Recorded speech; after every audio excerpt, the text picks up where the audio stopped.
Lots is going to change in the new era at Manchester United. Not only is Erik Ten Hag coming into Manchester United, but Woodward, Judge, Jim Lawler and Marcel Bout leaving the club. The club is in for a massive change from top to bottom. There's going to be a lot of players coming in, a lot of players leaving, a big change at Manchester United. And Ten Hag, as we know, is a very good manager. And today's video, we're going to be discussing 5 things that are going to happen when Ten Hag joins Man United. 5 things that are going to be different next season. So do hit that like button, do subscribe, and yes. Number 1, and I know this could be an obvious one, but captaincy. It's been heavily reported that Erik Ten Hag will be changing the captaincy of Manchester United and Harry Maguire will not be Manchester United captain next season. We know that Harry Maguire basically hasn't really been Man United captain for the last 6 months, despite wearing the armband. It's very clear from what you see on the pitch, what you see on the dressing room, that Ronaldo's the captain, despite Rangnick giving it to Bruno even when Maguire is not playing, which I think is a tad disrespectful myself. But Rangnick has suggested himself that the captaincy at Manchester United will change. In fact, Rangnick said the captaincy at Man United will change,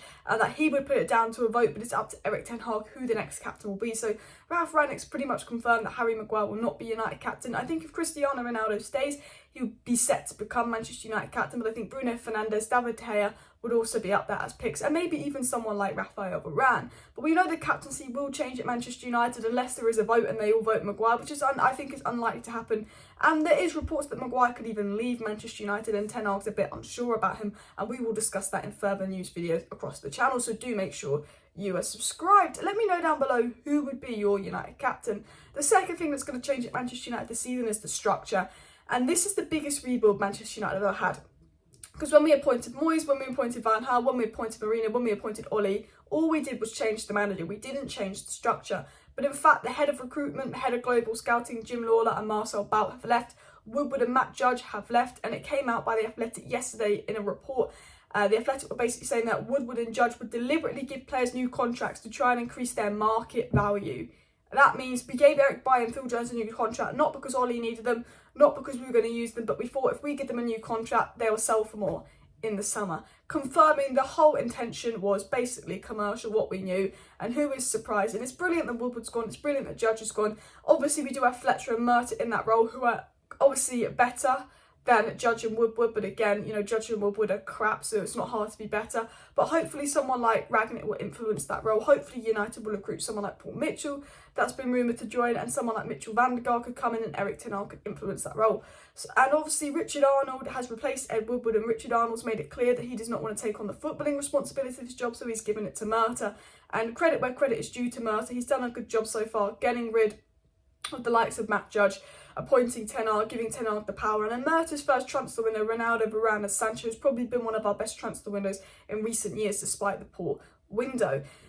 With the Manchester United structure changing, this could be the first rebuild in a while where actually it's not commercially based, it's actually football based. United have been buying players based off shirt sales, based off commercial deals, giving out high wages to players that don't deserve it, trying to bring in big names for that commercial value. Whereas this summer, it looks like Manchester United are going to focus on actually bringing in not so well names, but players Ten Hag could develop, players that want to be at Manchester United. And it's not going to be about how many shirts we can sell. It's not going to be about PR clicks, social media clicks.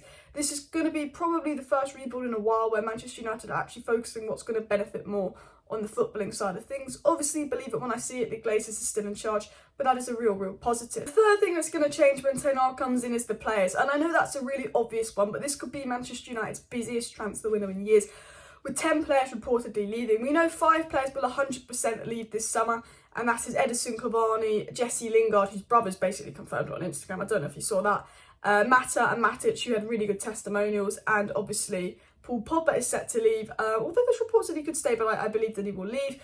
Phil Jones is on the way out. It's believed that Eric Bailly will also be on the way out.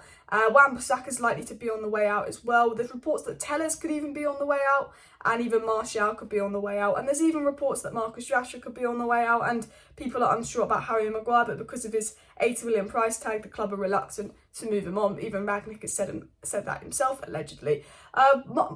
Marcus Rashford could be a surprising move. Wan-Bissaka could be a surprising move, but Man United aren't here to mess around this summer. We know Ralph Rangnick has made it clear in his multiple press conferences that some of these players are a problem. There needs to be a big overhaul of players. Ralph Rangnick has not held back in his press conferences. We know he's made it clear to Arnold, Murta, that everything needs to change at this club. We need to get rid of players. United in the past are reluctant to get rid of certain players. that they like. But this could be the same where Man United, even though they like someone like Rashford, even though they like Wan-Bissaka, they're expensive, valuable players, United might get rid of them, because Manchester United have promised Erik Ten Hag that he can veto any transfers and he can be involved in transfers. And that's the first time in sort of Man United history where the manager's really allowed a real involvement in transfers since Sir Alex. And Ten Hag, if he wants to sell a player, apparently is going to be given that power to sell that player. It's been made very clear with Rangnick going to the board and saying a lot of these players don't listen to his instructions, that Man United will sell players that they believe will not be able to listen to Ten Hag's instructions and will not back Ten Hag. I think Manchester United are fed up of the dressing room leaks, and anyone there that is going to be causing issues under Ten Hag, United are set to get rid of. So I think we could see up to 10 players leaving Manchester United, and Romano and other reliable journalists have quoted 5 players could join United, with Tchouaméni, Calvin Phillips all being linked, obviously Nunes being linked, and Nkunku being linked, Timber being linked, Anthony being linked, Spence from Nottingham Forest being linked, and even Malachi, and I think you say it, Malacia from Feyenoord being linked. There's a lot of players that have been linked to Manchester United as well. The fourth thing that will change at Manchester United next season, again, is the style of play. Under Ollie, for 3 years, we played a very negative style of play. It was sit back, counter-attack in teams, and I think Ollie started to get found out towards the end of his tenure at Manchester United, and we were a team that heavily relied on moments. When Manchester United were a poorer side, the sit back and counter worked, because teams would almost attack us, and then a lot of teams would sit back against us as we got better, and we struggled to break them down. We didn't have really any patterns of play, we didn't have any fluidity, and we actually became individual FC, moments FC, and I think we have been a side that has been playing unsustainable football for a good year and a half, moments FC. Erik Ten Hag is very much a team-based game. It relies everyone to be heavily pressing, working together, and we know that Manchester United this season, the team have not been working together. In fact, Brentford was probably the best game we've played in a while, because you could actually see the players were happy to play with each other and work together, and Ralph Rangnick even said that in the press conference. And with Erik Ten Hag, it's a team game, it's not an individual game, it's a system, it's a style, it's high pressing, it's high energy. It's going to be very, very different for the Manchester United players next season. It's going to be a very, very different system.